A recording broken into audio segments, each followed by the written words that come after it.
Well, hi everybody. Hey, if you'd like to see how we seed and grow a new yard for a buddy of mine, join me right now here at Today in Iowa.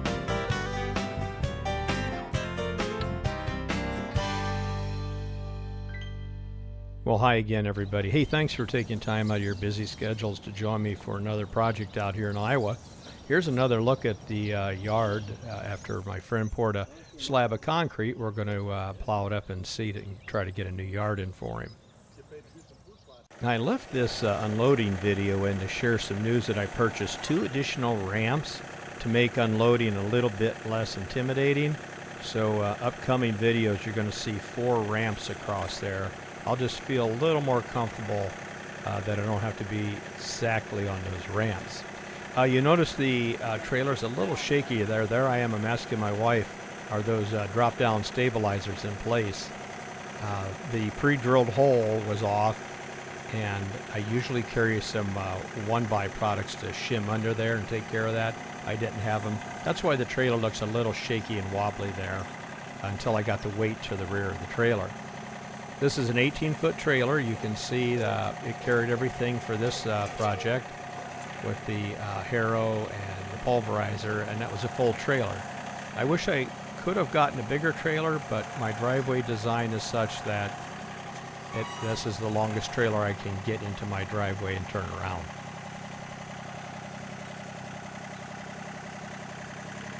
I hope you noticed how nice it was to have that hydraulic top link when that harrow hit the pavement. I could just tilt it up. Boy, that sure worked nice. This pallet, that's what the pulverizer came on. I kept it, and it sure is handy for loading and unloading. Here I'm trying to show you what we're going to work with today. The first top 2 inches there isn't too bad, and then you had a real hard pack layer underneath, so we'll see how this goes. I left this in intentionally because there's a mistake here, and let's see if you can figure out what I'm doing wrong. I haven't used this yet with the hydraulic top link, so you can see me playing around with the controls, trying to figure out how to get the discs in contact with the ground. I'll continue watching. I'm imagining a lot of you have already figured out what I'm doing incorrectly. Still trying to figure out the pitch of that top link. And there's my problem. I didn't have it in the aggressive X pattern, so it was just rolling across the ground, and I was wondering why isn't it biting in? And so this is all it was. So be sure you adjust those the way you'd like them, and you'll do much better. Yeah, you'll have a lot better results. Now the owner's manual says that this 1048 harrow weighs 421 pounds, and that provides 35 pounds to each disc. Obviously it's 48 inches wide, but the next time out I'm going to try to add some weight to it and see what happens. Now as I go along here too, I'll stop talking and you'll hear a lot of debris in here. Bricks, rock. I understand this came from a site where they tore down a house, and we'll have a lot of brick. I'll show you some of those here in a little bit.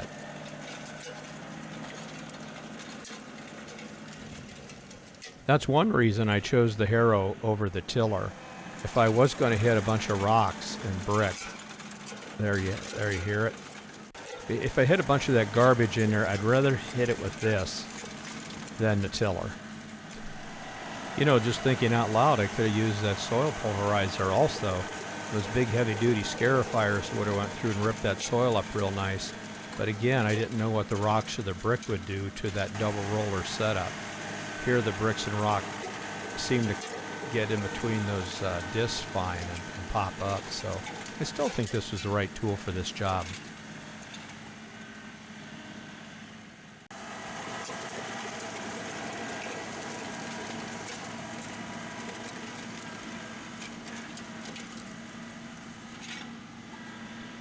And while we watch this, I'd like to do a few shout-outs to some international viewers today that took time to say hello.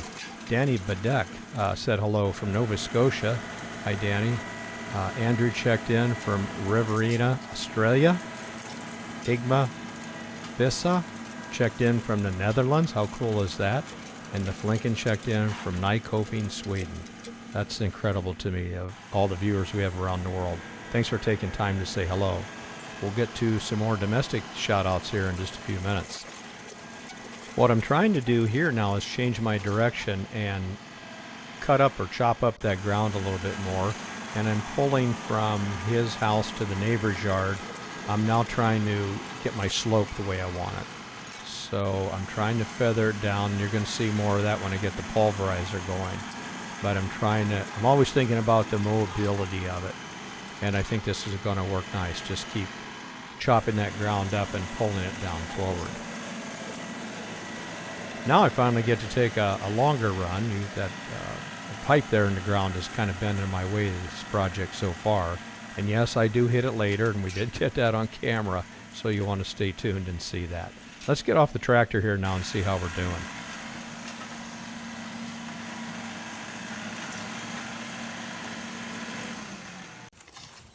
So we're down 3 inches.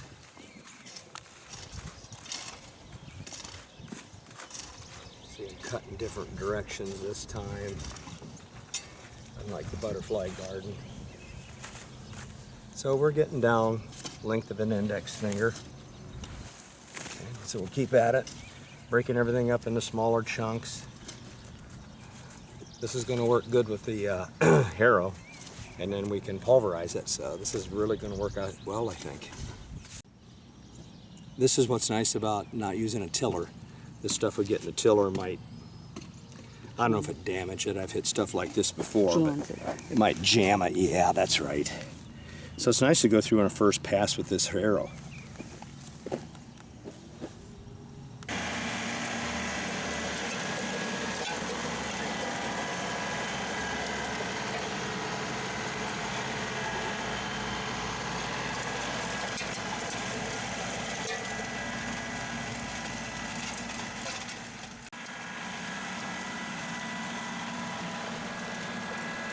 The ground's starting to get a lot better here, isn't it?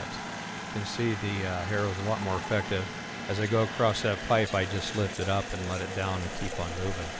Hey, I want to do a few shout outs again to our domestic viewers. Deer Mountain over in Dayton, Ohio. Hank in Gillette, Wyoming. Thanks for checking in, Hank. That's our first flag in Wyoming. Chris out in Rio, Illinois. John in Snohomish, Washington. Andrew in Silverton, Oregon. Dennis in Fairview, Tennessee, hello. And Kimster in Waterford, Virginia checked in and said hello. Dave over in Allentown, Michigan. PHP checked in from Salem, Arkansas. Chris in Enterprise, Alabama. And Mark from Tucker, Georgia. I had so many nice people check in last month, it's going to be hard to get everybody in this video, but I would like to get a few more in. Braden checked in from Ontario, Canada. Seth checked in from Claremont, Florida. Dave in Manassas, Virginia. John said hello from Lakes, Ontario. Ralph down in Jeff City, Missouri. And Tyler over in Lapeer, Michigan. And Troy on Vancouver Island, Canada. Thanks everybody for checking in. I really appreciate it. All right, this is about done, and we're going to switch over here now to the soil pulverizer. Again, what I'm trying to do here is change the slope of that ground a little bit, taper it down to the neighbor's property there so it'll be easy to mow.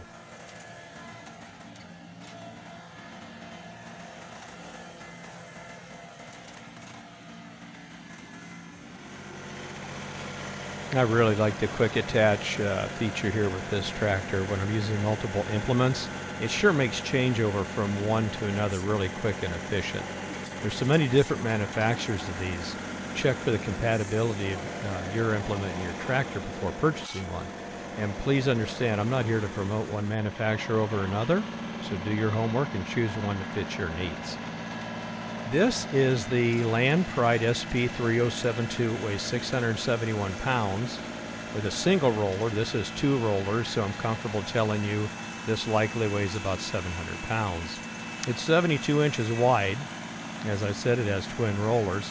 And if you'd like a more in-depth review of this, check out video 108. I also have several videos out there using soil pulverizers on a 1025.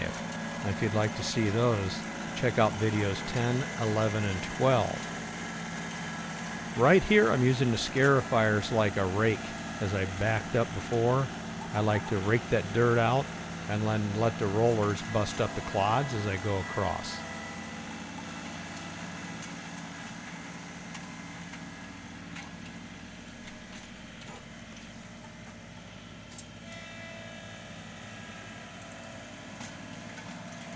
All right, now this would be a good example here of backing up.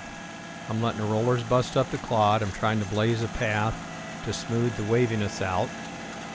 There you can see I'm using the scarifiers like a rake, and the more I can smooth out that backup path for the tractor, it stops jerking and I start getting a much more level yard. Here I'm using the top link to establish my pitch there, and sometimes I'll point out how I use that 12-inch I-beam up front to change the slope of the yard a little bit too. Being real careful not to hit that buried downspout pipe there that's going out to the end of his yard. And we're just going to go back and forth here.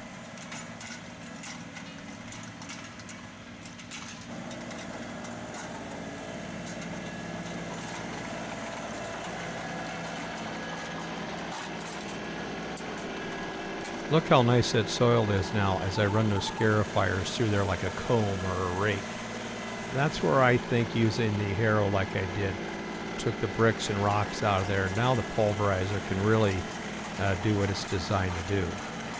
And I don't have any tips on using this. I just do it all freehand. I change the pitch as I go back and forth. And the more you use it, the more you'll develop that finesse to get the yard you like. You know, the nice thing with this, if it's not like you want it, well, just do it over. Now here, take a look. I'm really using that 12-inch beam now to pull that dirt forward down into the neighbor's yard and change that slope. I wasn't obviously happy with that, and that's what I'm trying to do here now, is make that a real nice, gentle, easy to mow slope right in there. There's a great example of using that top link to roll that implement forward and take a little more dirt down into other areas of the yard. And I just groom myself forward and backwards over this until I'm satisfied with it. Just take your time and you'll figure it out. Now lift it up, and there you go, drop it off. It's just a fine tuning, you know. You'll do fine once you use it a few times. Hey, a few more shout outs if you don't mind. Hendo checked in from Western North Carolina. Mike up in Grand Rapids, Michigan. Hello, Mike. Dottie up in Beloit, Wisconsin. Hello. Jack said hello from Kingston, North Carolina. And Ben said hello from Lawrenceville, Georgia. Hey, and I don't want to forget Jason down in Atlanta, Georgia. He checked in. Dennis, he's a snowbird over in Stewart, Florida, and Greenville, Michigan. So I gave him 2 flags. He just bought a 1025 recently. Have fun with that, Dennis. I think you can see the finished product now. It's nice, gentle slope. I really enjoy putting yards in for people. I don't want to say there's a little art to it, but I think there is. I really enjoy it a lot, just to get that final grade, to look at where, okay, I need to pull more dirt down this way, and then I'm going to feather back out, and I sure enjoy it. I get to retire in 30 days from now, so hopefully I can maybe go out and make a few more videos and share them with you. I'm looking forward to that stage of life.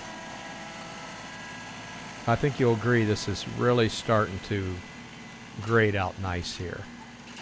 Getting this slope just right is very satisfying, and next to the grass jumping out of the ground, this is really a satisfying moment here when you get that grade just right. Hey, I want to take a minute and say hi to David out in Lincoln, Nebraska. That's my first flag out in Nebraska. Thanks for checking in, Dave. I appreciate it. Mickey checked in from Hollis, Maine. Thomas in Kinsale, Virginia. Larry over in Waverly, Iowa, only about 70 miles west here, loaded. Oh, and I got my second flag in Omaha, Nebraska. Todd checked in from there. And Braden checked in from Pueblo, Colorado. Tractor Works checked in from Bethlehem, Georgia. Thanks, everybody. Really appreciate it. Well, we're starting to wrap this up now. You're seeing that I'm going for that butter look. I'm going for that really nice final touch. This is putting the cream cheese icing now on the cake. Feather that out into the existing lawn, and we're going to get ready to seed it here in just a minute. Boy, this looks pretty nice. I'm very happy with this.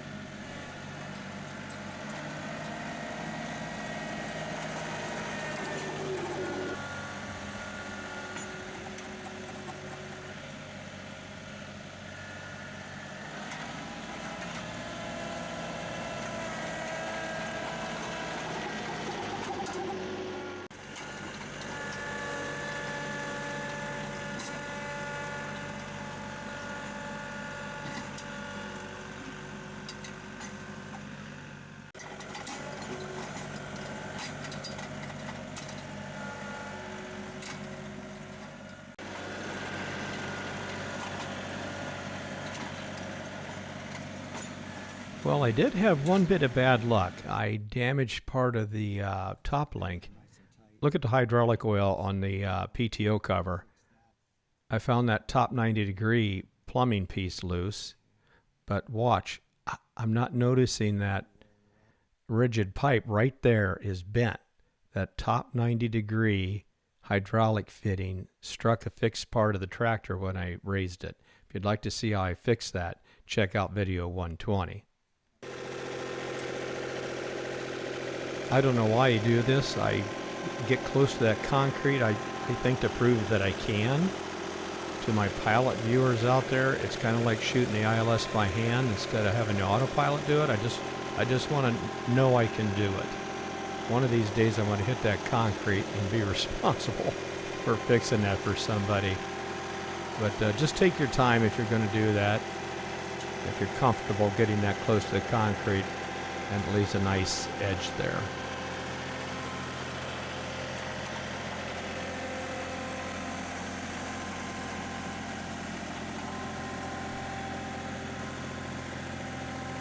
All right, time to get some seed and fertilizer on the project now.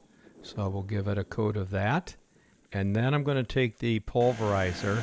Keeping in mind that these two rollers have 206 spikes, and the two rollers combined, I like to roll that over like a cookie cutter and really put that seed in contact with the dirt. I've had good luck with that. I'm not using the aerators here, just the rolling pins. And there it is. Last run of the day, I struck that doggone buried pipe. So I'm just going to keep going and get back on the trailer. Shoot. All that work, I missed it every time. In the last run, I hit it. Well, it was an easy fix and it turned out just fine. Well, time to load everything back up. Everything fits pretty well on the tractor, or excuse me, the trailer. You know, as we get loaded here, it's always a good idea to have a spotter, and I'll show you why here in a minute. I'd also like to take a moment to thank you for subscribing and supporting me through the videos. I sure appreciate it. A thumbs up helps me. It helps YouTube share the videos, apparently, and I appreciate that. Thanks a lot, everybody. Well, you can see I used that top link again, even though it was damaged. It helped me change that pitch right there. It's kind of nice. I really like that. Oh, there's the wife saying stop. I was hitting the fender there. Couldn't see it. So I raised it a little bit higher and got on just fine. All right, my buddy put down some rolled straw over the seed and fertilizer, and we fixed that plastic repair there of the storm drain. He has a truck-mounted pressure wash business, so I took advantage of that and give the equipment a bath. And then we went back next spring, and everything turned out pretty well. As I've said before, I think you need to give yourself about 3 years to really get a well-established lawn. Hey everybody, that's it. Thanks for taking time out of your busy schedules to watch another video of mine out here in Iowa. You have a great month, and we'll talk to you soon. So long, everybody.